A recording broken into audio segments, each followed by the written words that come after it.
Hi hello welcome back to my channel plans full. അപ്പോൾ ഇന്നത്തെ video നമ്മുടെ കുറച്ച് നാച്ചുറൽ പ്രോഡക്ട്സിൻ്റെ സെയിൽ വീഡിയോ ആണ്. അപ്പോൾ ആദ്യം തന്നെ കുങ്കുമമാണ്. യാതൊരു വിധത്തിലുള്ള കെമിക്കൽസ് നമ്മൾ ഒരു പ്രോഡക്ട്സിൽ ആഡ് ചെയ്തില്ല. റേറ്റ് വരുന്നത് 150 ഇത് താരൻ പോകുന്ന പൊടിയാണ്. ആഴ്ചയിൽ 2 പ്രാവശ്യമാണ് യൂസ് ചെയ്യാനുള്ളത്. റേറ്റ് വരുന്നത് 120 രൂപയാണ്.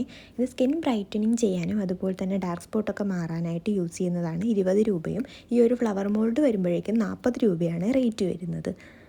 ഏതൊരു സ്കിൻ ടൈപ്പിന് യൂസ് ചെയ്യാൻ പറ്റിയൊരു സോപ്പാണിത്. അടുത്തത് നമുക്ക് ലിപ്സ്റ്റിക്കിന് പകരം യൂസ് ചെയ്യാൻ പറ്റില്ല. 2 ടൈപ്പ് ലിപ് ബാം ഉണ്ട്. ഇത് ബീട്രൂട്ടിൻ്റേതാണ്, ടിൻറ്റഡ് ആണ്. നല്ല രീതിയിൽ കളർ കിട്ടുന്ന ഒരു ലിപ് ബാമാണ്. അതുപോലെ പിഗ്മെൻറ്റേഷനൊക്കെ മാറാനായിട്ട് ഹെൽപ്പ് ചെയ്യും. അടുത്ത് വന്നിട്ട് റോസിൻ്റെ ടിൻറ്റഡ് ആയിട്ടുള്ള ലിപ് ബാമാണ്. അപ്പോൾ നമ്മുടെ ലിപ്പിൽ അപ്ലൈ ചെയ്യുമ്പോൾ ഈ കളർ തന്നെയായിരിക്കും നമുക്ക് കിട്ടുന്നത്. അപ്പോൾ 2 ലിപ് ബാമും കൊണ്ടുള്ള ഉപയോഗം ക്രാക്കായിട്ടുള്ള ലിപ്സൊക്കെ റിപ്പയർ ചെയ്യാനായിട്ട് ഹെൽപ്പ് ചെയ്യും. കുഞ്ഞുങ്ങൾക്കും മുതിർന്നവർക്കും ഒരുപോലെ യൂസ് ചെയ്യാനായിട്ട് പറ്റിയ കാജലാണ്. 150 രൂപയാണ് റേറ്റ് വരുന്നത്. അപ്പോൾ ഇത് 3 കൂടി എടുക്കുകയാണെങ്കിൽ ഇപ്പോൾ 300 രൂപയുടെ ഒരു ഓഫറാണ്. അടുത്തത് ആഴ്ചയിൽ 3 ദിവസം മാത്രമേ യൂസ് ചെയ്യാൻ പറ്റിയൊരു ഫേസ് പാക്കാണ്. അപ്പോൾ ഫേസ് പാക്കും സോപ്പും കൂടി മേടിക്കുന്നവർക്ക് നമ്മൾ 130 രൂപയ്ക്ക് കൊടുക്കുന്നതായിരിക്കും. അപ്പോൾ അടുത്ത പ്രോഡക്റ്റ് ഡിഷ് വാഷ് ലിക്വിഡാണ്. 1 ലിറ്റർ 70 രൂപയാണ് റേറ്റ് വരുന്നത്. അപ്പോൾ മേടിക്കാൻ താല്പര്യമുള്ളവർ വേഗം തന്നെ വീഡിയോയിൽ കാണുന്ന നമ്പറിൽ കോൺടാക്റ്റ് ചെയ്യണേ.